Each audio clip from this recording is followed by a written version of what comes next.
Merhaba sevgili seyirciler, kanalıma hoş geldiniz, sefalar getirdiniz. Açık hava mutfağımda sizler için şiş köfte hazırlayacağım. Yanında şişlere takılmış mantar, kabak, sebzelerle birlikte güzel bir şiş köfte olacak. Köftemiz için 300 gram kıyma, sevgili seyircilerim 1 tatlı kaşığı tuz, 1 tatlı kaşığı pul biber, 1 çay kaşığı da karabiber koyuyorum. 1 tane de yumurta kırıyorum. Bakın hepsi sırasıyla geliyor şiş köfte için sevgili seyircilerim. Şimdi buraya 1 tane soğan rendeleyeceğim. 2 diş de sarımsak rendeleyeceğim. Sarımsak sağlığımız açısından çok faydalı olduğu için 2 diş sarımsak rendelemek istiyorum buradaki köftemize. Şişlere takılmış olacak kırmızı biber ve yeşil biberle birlikte köfteleri takacağız. Yanında da garnitürde de mantar ve kabaklar şişlerde olacak. Böyle bol sebzeli ve bol lezzetli bir köfte hazırlayacağım şimdi sizler için değerli seyircilerim. Evet, şimdi 2 diş sarımsağımı soydum. Hemen sarımsağı ince yerinden rendeliyorum. Önce sarımsağı, sonra da soğan rendeleyeceğim. Şu andaki soğanım bayağı büyük. Yarısını rendelesem de yeterli gelir.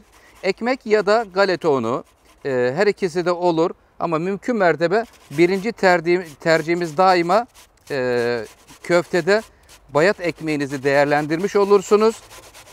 Ekmek rendelemenizi, ıslatıp rendelemenizi tavsiye ediyorum. Ama yoksa da şu anda yaptığım gibi galeta unu koyabilirsiniz. Sarımsağın üzerine biraz soğandan geçtikten sonra hemen iri yerinden soğanımı rendeliyorum şimdi.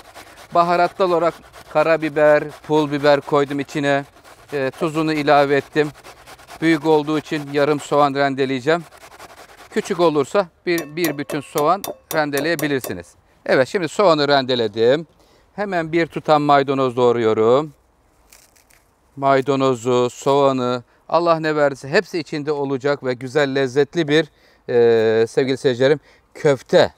Sebzesiyle birlikte sebzeli bir şiş köfte olacak sizler için. Güzel bir köfte hem de lezzetli. 2 seçenek var pişirmede. İster tavada, isterseniz fırında. Hemen maydanozu da doğradım incecik. Ve alıyorum direkt buradaki kıyma ve harcın üzerine. Önce galeta ununu vermeden önce hemen yapmamız gereken işlem baharatlar, soğan, yumurta hepsi bir güzel karıştırdıktan sonra galeta ununu veriyoruz. Bu sayede kıvamını net bir şekilde ortaya çıkarmış oluyoruz. Baştan koymayalım. Önce sıvılar hepsi karıştıktan sonra ilave edelim ki neticesi güzel olsun.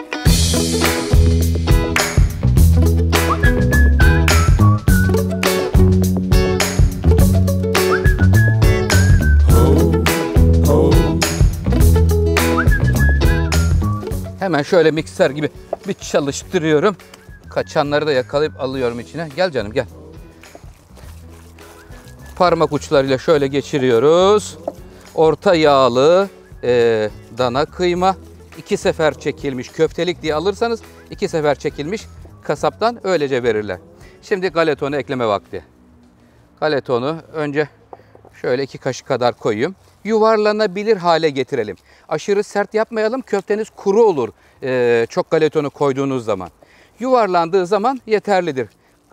Galeta unu ilave ederek söylüyorum. Biraz daha. Tamam. 3 çorba kaşığı kadar yeterli olur sevgili seyircilerim. Bakın şimdi şurada. Evet. Hemen hemen kıvamı ortaya çıkmak üzere. Kaldırıp vuruyoruz. Annelerin yaptığı gibi.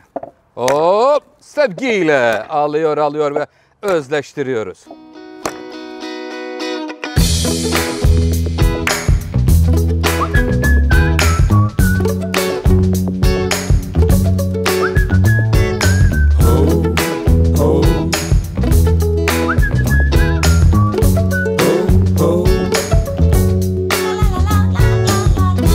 Köftemiz hazırlandı. Güzelce şimdi temiz bir tabağa aldım. Biraz dinlensin.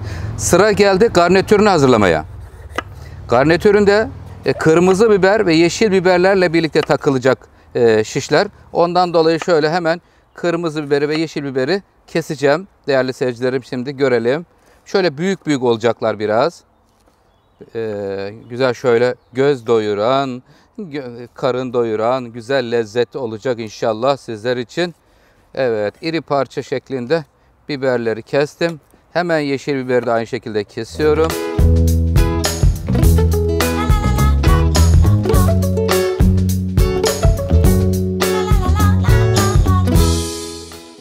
Şimdi garnitürüyle başlıyorum öncelikle. Garnitüründe nasıl yapıyoruz? Mantar, kabak sırasıyla devam ediyorum. Bir mantar, bir kabak şeklinde sevgili seyirciler şişlere takıyorum. Havuç da olabilir, güzel olur, rengarenk olur. Allah ne verdiyse, imkanlarınız neye müsaitse onunla birlikte güzel şöyle bakın, görüyor musunuz? Motifi böyle bir kabak, bir mantar olarak şişlere takıyorum. Az sonra da köfteyi aynı şekilde yapacağız. Köftede de biberler olacak ve köfte olacak. Rengarenk bir köfte şöleni olacak az sonra.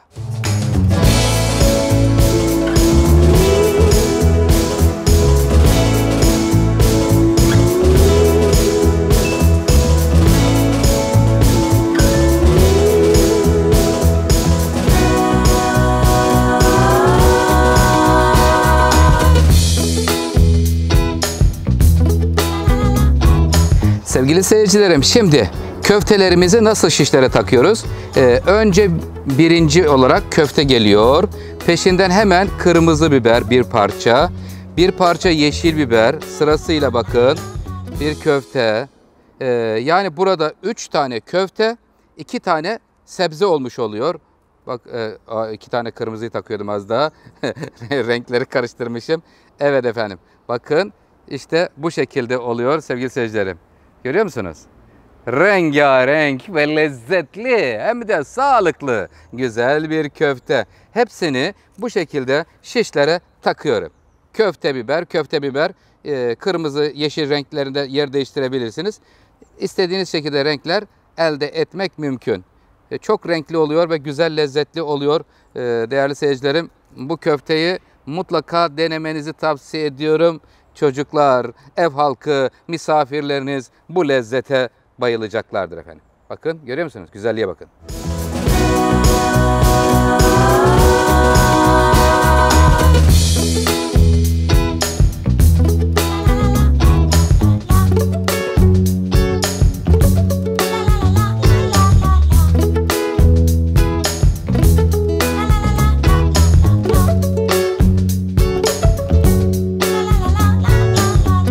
Tavamızın içerisine yağı koyduk. Ocağın altını yaktım şu anda. Tavanın altı ateşi yanıyor. Bakalım ısınmış mı bir kontrol edeceğim. Öncelikle sebzeleri pişireceğiz burada. Değerli seyircilerim. Sonra köfteyi pişireceğiz.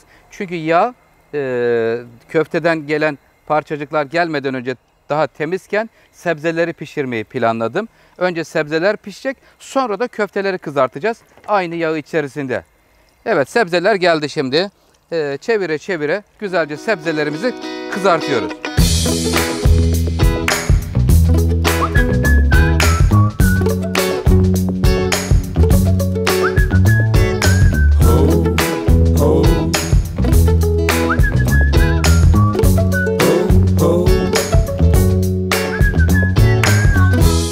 Kabak ve mantarlarımız şu anda pişti. Servis tabağına alıyorum. Çok güzel oldular. Görselleri de gayet güzel oldu. Çünkü sunum önemlidir. Özenle hazırlanmış olan yemekleri güzel sunum yaparsanız nefis olur sevgili seyircilerim. Bakın şimdi buraya alacağım. Tuz vermemiştim. Hemen burada birazcık tuzunu serpeceğim. Sıcakken veriyoruz ki tuzu hemen çekmiş olacak. Güzel lezzete de kavuşması lazım. Kabak ve mantardan sonra sıra geldi köftelerimize. Bismillahirrahmanirrahim. Yiyenlere şifa olsun. Çocuklarımız sever.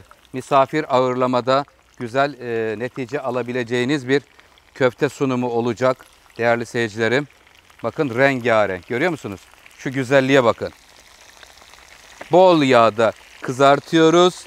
Alt üst her tarafını, sonra da güzel bir sunum aşaması olacak şiş köftelerimiz için.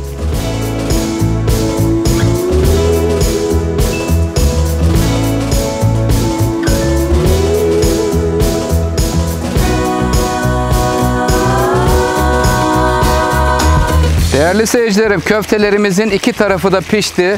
Şimdi hemen servis tabağına alıyorum. Birazdan sunum yapacağım çünkü bu köfteleri. Bakın bir güzel oldu.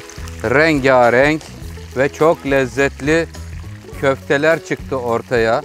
Normal sade bir köfte sunumu yerine böyle güzel, farklı bir sunum elde etmiş olduk hem de.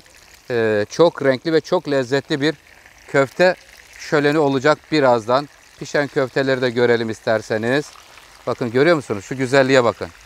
Önce mesela patates kızartacaksanız önce patatesinizi kızartın. Peşinden sebzeleri kızartın. En son finalde de köfteyi kızartın. Böylelikle sırasıyla çünkü köfteden sonra kızartırsanız biraz böyle renkleri değişik olabilir. Temizken yağ önce sebzelerinizi pişirin. Patatesi ve sebzeyi. Bakın şu anda bak yağın içine geldi. Biraz bol yağda. Normal annelerin köfte pişirirler ya bu şekilde. Öyle sonra bu yağı hemen süzdürün işi bittikten sonra. Dibindeki tortusu falan gitsin. Bir kavanoza alın soğuduktan sonra. Başka bir köfte kızartırken yine kullanabilirsiniz. Ama tortusu durulandıktan sonra sadece üzerindeki temiz kalan yağ bölümünden bahsediyorum. Evet, şimdi köfteler iki tarafı da pişiyorlar. Bakın şu an birinci bölümü tamamlanmıştır hemen hemen. Görüyor musunuz? Şu güzelliğe bakın. Rabbim ne güzel nimetler veriyorsun bizlere. Allah'ım sana sonsuz şükürler olsun. Evlerinize bolluk bereket olsun sevgili seyircilerim. İnşallah en güzel tatlar, en güzel lezzetler sizlerin sofrasında olur. Bu temennilerle, dualarla devam ediyoruz. Artık buradan sonra final bölümü, sunum bölümüyle devam edeceğiz.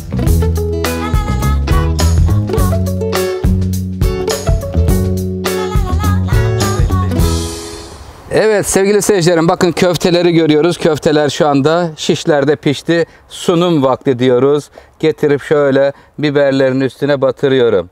Biber olur, domates olur, servis yapabileceğiniz aparatlardan bahsediyorum. Değerli seyircilerim, eldeki ve evdeki imkanlarınıza göre çeşitli sunumlar yapabilirsiniz. Şöyle batırıyorum. Devrilmemesine özen göstermemiz gerekiyor. Çünkü giderek yükü bayağı bir çoğalmış olacak. Buradan dengeliyoruz. Hangi tarafa doğru yük çoğalmışsa o tarafa tam karşısından biraz daha batırıyoruz ve dengeleniyor. Şuraya bir tane daha aldığımız zaman tamam demektir. Evet, şu anda köftelerimiz hazır. Sıra geldi sebzeye. Sebzeleri de hemen yanında şurada aynı şekilde batıracağım.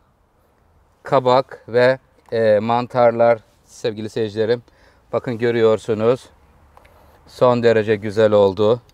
Güzel bir sunum. Özenle hazırlanmış olan yemeğinizin tam hakkını vermiş oluyor demektir.